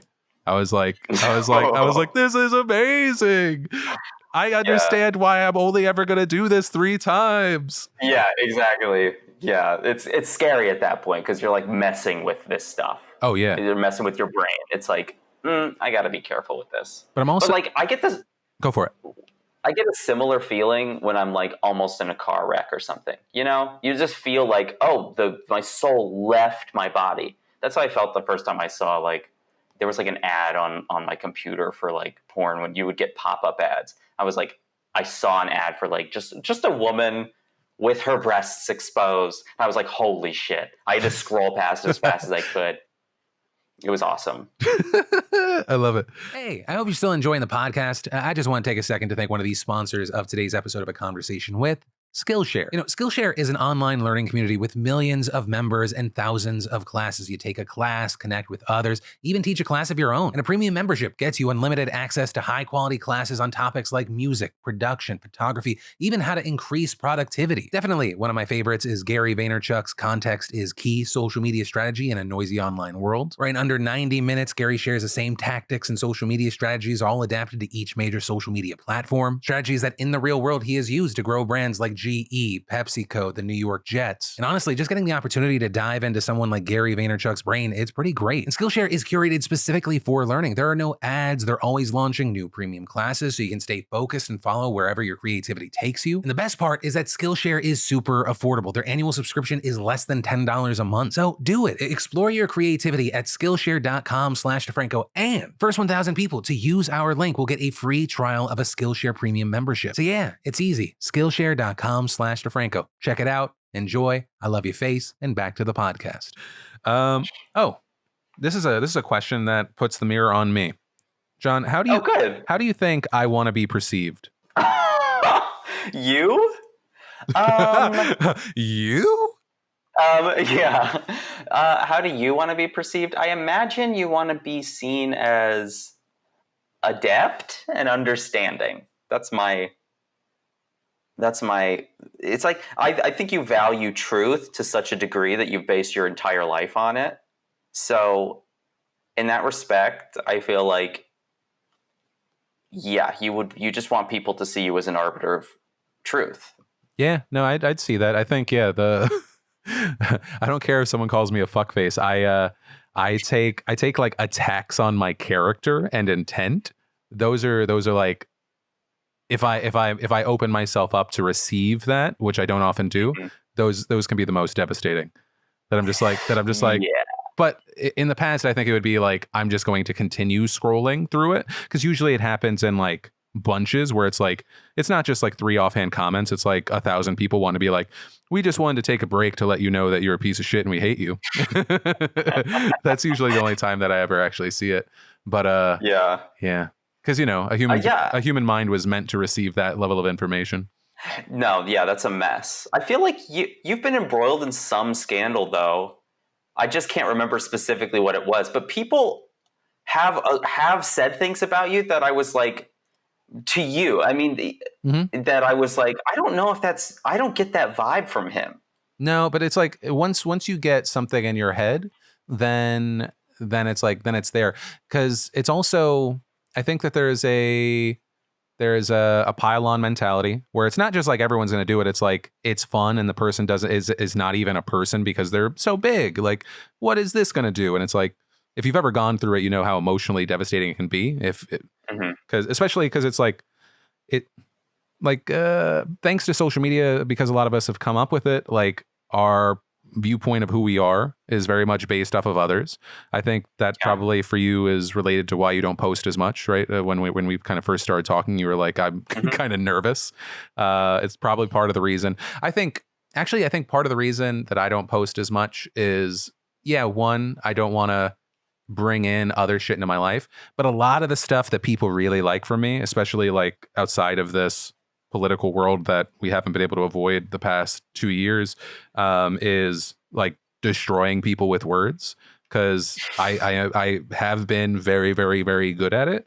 But I don't I think there is a benefit to having experienced a sheer, like, just an avalanche of horrible thrown your way. And especially if you don't think that it's like it's based off of like misrepresentations or misunderstandings. Like, I don't ever want to wrongly bring that onto someone. If it's like righteous justice, sure. But a lot of those situations don't present themselves. There's very few, I think, black and white situations. No, that's really cool. I feel like the people who are able to like receive that kind of like hatred every day, like I'm thinking like the Paul brothers or Ted Cruz or Lindsey Graham or Trump, just like these certain personalities that were actually kind of built to be able to take that kind of hatred and dismiss it and like compartmentalize it. Like, it's almost inhuman what they're able to do. And then for everybody else, like, we assume that everybody is like Ted Cruz when they see something negative about them. But in reality, like, you see one negative comment, it can ruin your whole day, especially if you feel secretly that you're a fraud and that the thing that they've analyzed is true. Then it's like, well, I got to pack it up. They know I'm this big loser who doesn't ever make anything good. It's like, it's just the kind of shit that, like, the human being, we're not supposed to be able to deal with it. We're just not built that way. Some people are, and they're killing it right now. The people who are able to take that, they're destroying the whole world. Yeah, I mean, I think the people that are able to do it best are people that, I think primarily it's like army versus army, right? It's like Trump's able to take that because he has one of the most like emboldened bases we've ever seen, right? Even if it's not over 50%, it is a very strong 42%, like, which is a fuck ton. Like, when there's so much discourse, and especially it's like, depending on how you receive the information, like if someone's filtering it so you just see like, people love you, sir, it's very easy. But when it's just like, especially if it's like people that are like, I used to like you, that can hit you. But especially over these past 2 years, I've taken a mindset of, maybe it's an FDR thing and I'll probably fuck it up, but it's like, judge me by, I'm going to change it. Judge me by my haters. Like, that's like, judge me by the quality of person that goes after me. That's so badass. And because that, like, when I see that, I'm just like, good, bye-bye. I'll see you later. Yeah. You wanted me to be this thing that like made you feel good about some shitty opinions because I used to make false equivalencies. That's not me. Like, this is a different shop. Yeah. And honestly, freaking good for you, because you can't maintain journalistic integrity and try to paint like some of this shit equally. You just can't. So you've maintained journalistic integrity, which is like more important than appealing to both sides of crazy. Yeah. It's like, who gives a shit? And I think it's understandably a hard position for, I don't consider myself an actual journalist. I think we dabble every now and then.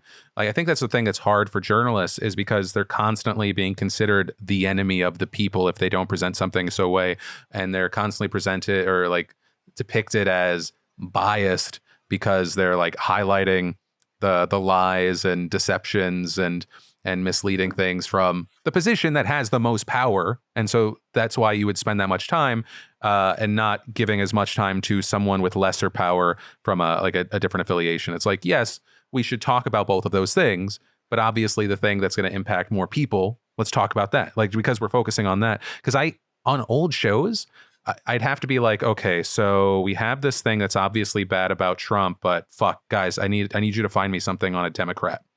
Like that's fucking insane. Like we're like, doesn't matter like what like level it is. Like we have to like appear unbiased, even though obviously this is the thing that we should be talking about. Yeah. So it's. But what's interesting, I think it's what is the fairness doctrine, where news channels had to give equal time to Democrats as to Republicans. If there was two sides of a story, you had to paint them as, you had to give them equal airtime. And then I think it was Reagan or somebody got rid of the fairness doctrine, and that sort of let the leash off of these companies that now they didn't have to talk about Democrats well at all or Republicans well at all. They could just be this like hyper partisan thing. And like used to, it was like that was a good thing. And now I feel like it's kind of ruined our effing democracy a little bit. But it's interesting that you would like turn off this, like we can't appear equal because the world is not equal, or both sides are not equal. I don't know. Well, I'm interested why you don't consider yourself a journalist. Maybe it's just too high of the expectations. But I mean, I like John Oliver. Do you see John Oliver as a journalist? No. Yeah. So I mean, it's kind of like that, right? Like obviously he has a team. I have a team. Like things are different. Something that he's acknowledged on his show and I've acknowledged on my show is like a lot of our work, especially it comes from like a lot of local journalists, because they put in a lot of work on local stories, which is also a concern for journalism, I think, over the next decade, because a lot of those places are dying, especially in COVID, during the pandemic, just because money's harder to get. But it's like, I am someone that I'm a presenter. I am a simplifier. I make things more digestible, or I try to, because I think that's important, because it's impossible for people to be able to pay attention to everything, and lies spread so fast that it's like we have to try and make it consumable. We have to try and make the truth consumable, because the lies are often like these bite-sized, tasty portions that everyone loves to share, and the truth often is not.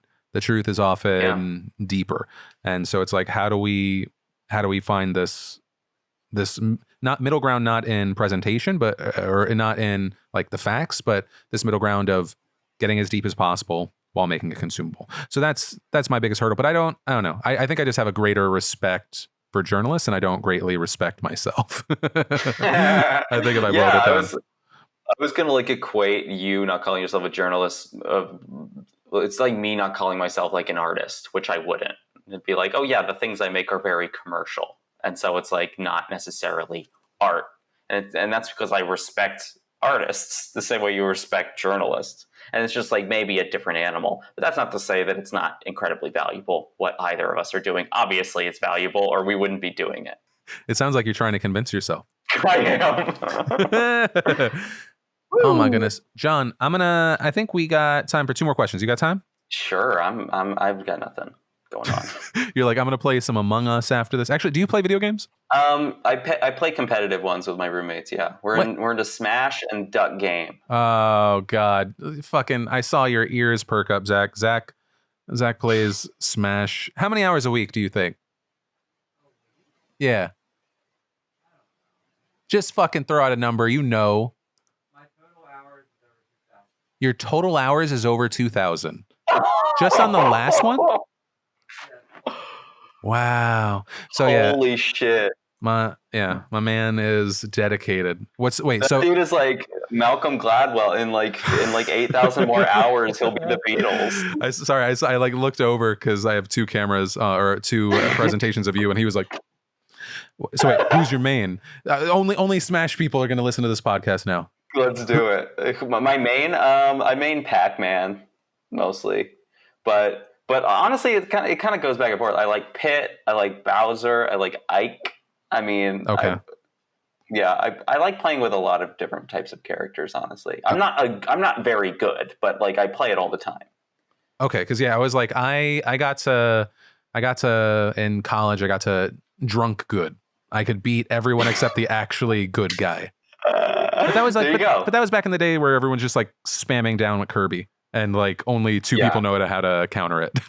Yeah, honestly, yeah. That's like my roommates are good, but if they were to go to a tournament, they would get their asses handed. Yeah. So it's like me. I just started playing with this iteration of the game. I didn't have like an Xbox or whatever as a kid. So okay. I mean, so it's fresh. Yeah, it's fresh, but we've been playing it since the game came out like 2 years ago or 3 years ago. So like I'm pretty decent. As someone that like your job is very creative outside of video games, how do you wind down? How do you do what's something that makes you happy that you do? I like running. You know, I have a rowing machine behind me. I like to row. I love contemplative good movies. I'm really into sitting down for 2 hours and having people not bother me while I watch something that's like good, you know? Yeah. So like real works of art that I'm like, that's what really like gets me going. That's my favorite thing. Yeah. Beyond that, I love just getting drunk and shooting the shit. That's a fun one. I love board games. I have like a whole wall of board games. And I play piano. What's your favorite piece of entertainment? Like, let's say, what's your like the most standout movie or TV show that you've kind of consumed? Oh my gosh, probably The Lord of the Rings is still my favorite. Really? Like, thing. It's just awesome. It's so awesome. It like got me into movie making, and the behind the scenes are so like comprehensive. You can understand how movies are made through that movie, through the behind the scenes. It's just amazing, and I still consider it like a masterpiece that is crazy and should not exist. So I think it's awesome. It shouldn't exist just because it's so massive. Yeah, just it's so massive and so good. Mm-hmm. And I know people like to shit on it now because they're like, it's so boring. But I'm like, you don't know. Okay. If you weren't into it as a kid, then why are you watching it now? Like, you're psychotic. But yeah, it really appealed to me. And yeah, that's it. Yeah, that's what I love. Lord of the Rings.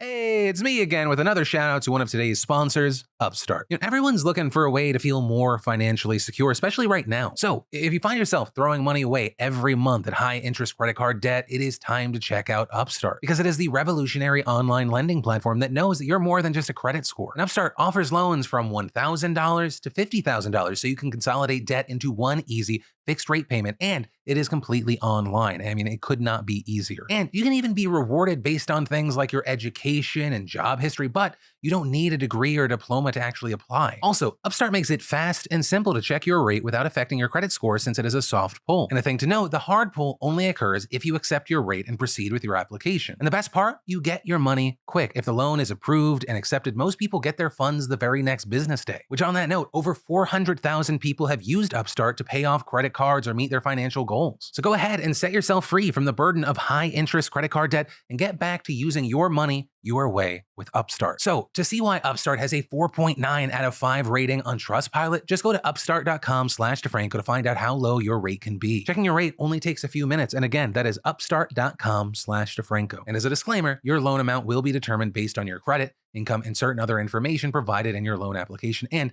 not all applicants will qualify for the full amount. But with that said, you're welcome. Thank you. And back to the podcast. All right. I think we're going to do one more question and then we're out. Actually, maybe we'll see. I want to test this one. Jon, what is a question that you hate answering, or what do you not want me to ask you? That I hate answering, just stuff like this, where I have to come up with things out of the blue. Honestly, it's the worst. Let me just react. Yeah, just give me a specific question and I can answer it. But anytime somebody's like, pie in the sky, what would you do? I'm like, I'm just going to pull an answer out that isn't the one I want. And my brain doesn't work that way. So that's what just happened. Maybe you're just geared to one side. I just saw a Walt Disney hat. Are you actually, I mean, I know you have the video as well, or the videos as well. Are you a big Disney head? Oh, for sure. It was like to the point where my only friends my first year here were just people who went to Disneyland every week. And it's psychotic. It is. It's insane. I know people like that they're nowhere near Anaheim. No. Yeah, they'll like sit in traffic, go on one ride, walk around, get a $70 pretzel, and come home. And that's their idea of a good time. And honestly, I was there for it for a while until my manager got her claws in me and was like, hey, you have to be more ambitious than this. You're acting like a child. I'm like, holy shit, I'm a child. I have to be an adult. That's when things really started going downhill. When you realize you couldn't be a kid anymore? Or you don't even, you made a choice to not be one. It's not that you couldn't. Yeah. You made a choice. I could clearly keep making the type of content I'm making forever. All I have to do is pick a new big budget thing, because that stuff's not going anywhere. It's actually consolidating even more. So all I have to do is keep making a parody of one thing until I think I could do it until I'm like 40, realistically. But ultimately, I can't do that because that's not a life that I want to have. It's not a life well spent. If I don't actually go for trying to make something that I view as like legitimate, then I don't know. It's like, what's the point of all this? See, I could see going if you were in Florida. Because like in Florida, it's like you got Epcot. It's like, that's like, that I get. It's so massive. It's so ridiculous that it's like, okay, I could see why you do it. But I don't know. But also, when is that even going to be normal? Or I know that they I guess let go of a fuck ton of people this week, but I know they reopened for a little bit. Disneyland? It had for a little bit. Wow, cool. Wait, did they? They did, yeah. I'm gonna look, because it's like, it was massive news when they did it, and then like everything else that's massive, it goes away almost instantly. I didn't know they reopened. I mean, Disney World is open. It's been open for months. Yeah, let's see. Oh yeah, an hour ago, Disneyland, Universal Studios at odds with California over expected theme park guidelines. Yeah, there's no way that you're going to be able to properly. Let's see. Disney asked Newsom not to finalize theme park reopening plans. I don't know. Once again, I don't want to be around people. Yeah. Okay, actually, it's not great. Okay, actually, this is our last question, John. Okay. What's one thing you learned from your parents that you wish others could learn as well? I'm just a genius. I'm like, oh my gosh, my parents. I love my parents. I'm so emotionally. You got it. Yeah. One thing I learned from my parents. It's an incredibly difficult question. Okay, you know what? Let's work through it together.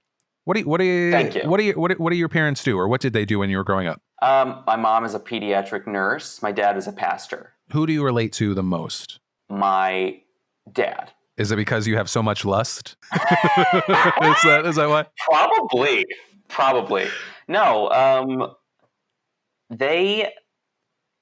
My dad is incredibly solitary.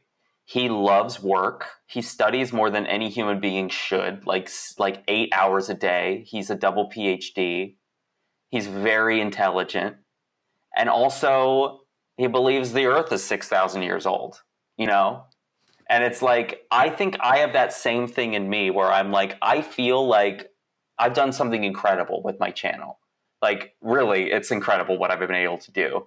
I don't think about that all the time, but when I really step back, I'm like, that's insanely impressive. And then also, I just have ideas about things that are so wrong and so silly, especially in terms of like human interactions, the value of other people, and it's hard for me to justify those two things together. But I'm just like a big contradiction, and that's how I relate to my dad, and that he's incredibly brilliant and also maybe not. Okay, so from them, like, did either ever give you kind of lessons or moments in life that you pull on even to this day, even if it's like kind of subconscious, you don't think about it naturally? Yeah, I think my mom is all. It's hard for me to say because all my parents are such complicated people. Everything they do well, they also do. It also contributes to the bad things about our relationship. It's like, you know, I will say this: the thing that I take from my relationship with my parents now is that I'm not always right, and I'm not always allowed to be right. So, like, if they're not accepting of my views on politics or like sexuality or like the existence of God, that kind of stuff, like, I have to be okay with them disagreeing. And like, because they are my parents, we always have to make it right, which has taught me how to compromise. That's like the most important thing they've taught me. And it's just through them being stubborn bigots sometimes. That's a big word, but like, you know, in the fundamentalist Christian world, it's like, that's kind of what it is. So they've taught me to be very incredibly patient. And in the same way, they've been very patient with me because, you know, I'm a hot mess. So that's very valuable in today's society where we're not taught to compromise with anyone. It's not good to compromise. It's seen as weakness. And that's like totally stupid. It's totally good to compromise. When you say like make things right, what is that? With my parents? Yeah. Like what is, if you're incredibly opposed to one another on something, what is making it right look like? Is that, I'm intrigued. That's hilarious. Yeah, I think that's a mischaracterization to say we made it right. Really what we do is we take the thing we disagree about and we just pretend it doesn't exist. And then we find the things that we do agree with, which is like they really like Survivor. And so we talk about Survivor. You know, and we just ignore all of the important things that I really disagree with them about because they'll never come to my side. Like my mom is reading like a book by a former gay guy who like converted to Christianity. And it's basically the story of like how you can pray the gay away. And she read an entire chapter book on this thing and brought it up the last time I was home. And I'm like, why is this the thing that you're reading? Out of all of the things you could read, all the literature on this subject, why this? And I didn't say that because I know why. It's because she wants me to align with her worldview, and it'll never happen. But it brings her comfort to read stuff like that. So, but no, we're not going to have a discussion about it. And I actively like subdued that part of me that wanted to be like, don't read that shit. That's making it right. Does that make you feel like you'll either never really know your parents or they'll never really know you? Yeah, and that's just part of it. And that's the thing. Everybody is like that. Like I could never actually know someone. I could just understand them as they relate to me. So like most people, I couldn't possibly understand. Like the president, I'll never understand. He's just so different from me. And like my parents are just so different from me. They'll never know me because they couldn't. Even if they were to try to compromise and understand, I don't think we'd ever get there. Where were your parents born and raised? My dad was born and raised in Northern California, and my mom was born and raised in Texas. Okay. I was like, okay, I know at least half of that equation depending on where in Texas, but I'm not imagining like in Austin. No, they're very conservative, which is okay. I disagree with them, and I think they kind of ruined the country for me. Thanks, but oh no. I think I feel not to take your pain, your lifetime of pain, to make myself feel better, but it makes me feel kind of fortunate with my parents because my parents were definitely, when I was growing up, far more conservative. My mom was the type that was religious when it was convenient. When you get to use it as a way to hang something over someone else's head or to feel superior. My dad. Sorry, Pomps. I know that I talk about you without permission a lot, but you're a greatly changed man. Based off of like his upbringing in New York with like gangs, because like he constantly talks about like his interactions with like he was in an Italian gang and then there's a Spanish gang and a black gang. Like he was like, I like understanding that I understand where he came from, where he was bigoted on some things when I was growing up. Not active. He wasn't like letting me know what he thought about the races while we're just trying to eat dinner. But I think that he realized as he like, I think sometimes through the show and then through my show and like conversations and just experiencing the world more as a man, and then like the 2000s and the 2010s, that it's like, oh, his situation was so hyper specific. It's this bubble of time that doesn't do great things for human decency and like putting yourself in other shoes, and that division was the way to go. And so like I've been very fortunate in that they're very open-minded now. My dad will still say some colorful things, but it's like, but I know there's no hate. It's almost like it's almost like a weird sarcastic thing that references who he used to be, which is Yeah. like fucking Joey Goomba from New York. So I don't know. It's so badass. But it's interesting. Do you feel like outside of your parents, they're the only people that kind of have those viewpoints in your life? Yeah. Because you get you get to choose the rest of your family now. Exactly. I'm not going to hang out with somebody who doesn't want me to like boys. It's like, what is wrong with you? What a stupid take. But it's like my whole family, my sisters, my brother, my parents, they are all a different variety of Christian. And some of them are a little more liberal. Some of them are a little more understanding. But ultimately, they all have this ideology based in biblical teachings. And I don't. And so that's just like a big fulcrum or whatever, a big wall between all of us. But my parents are very fundamentalist. And, that'll just never change. But knowing them has made me incredibly compassionate towards other people.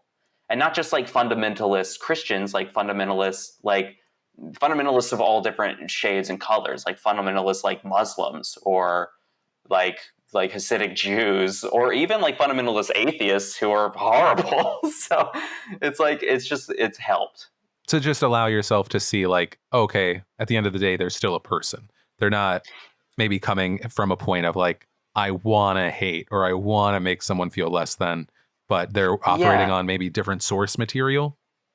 Yes, exactly. And also they're just like, it's mom and pop. It's not like they are doing, like, I see all the good they do for the world, and it's like, it's hard for me to dismiss that by saying they don't like gay people. You know what I mean? Mm-hmm. It's like, I can't say that because I see all the good that they do, and it so outweighs their fundamentalism.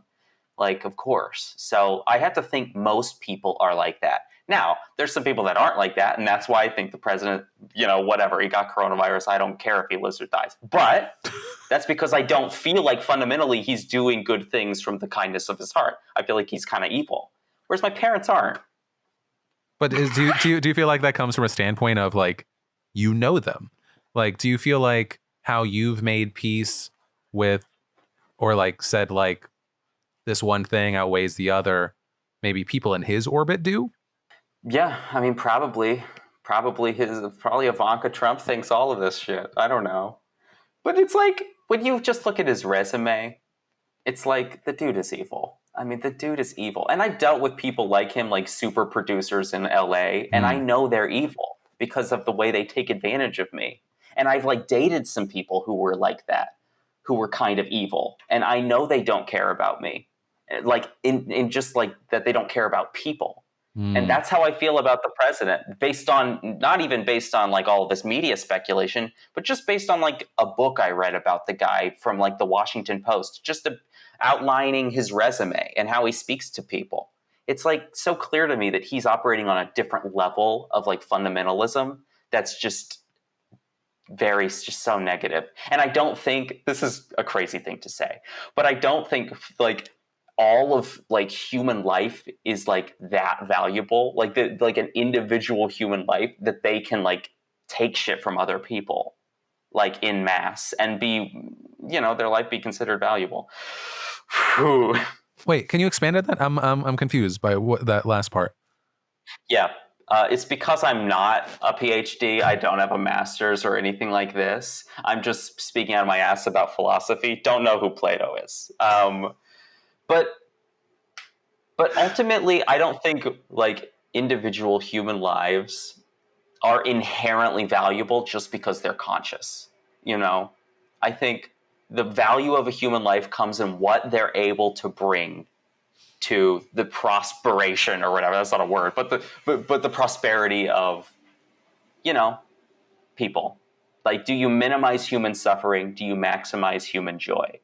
And like, I know we're all like not living in, we're all like a far cry from like maximizing human joy. All of us do little evils all day long. But there are some people that are just so bad about this thing, about like just like, I don't know, proselytizing their shitty worldview and evils, that I'm like, I don't think that's necessarily value. I don't think your life has value because you're alive. Okay, so I understand it a lot more because so you're essentially saying like the value of a serial killer is not that of insert blank other person. That I get. That's totally, yeah, right.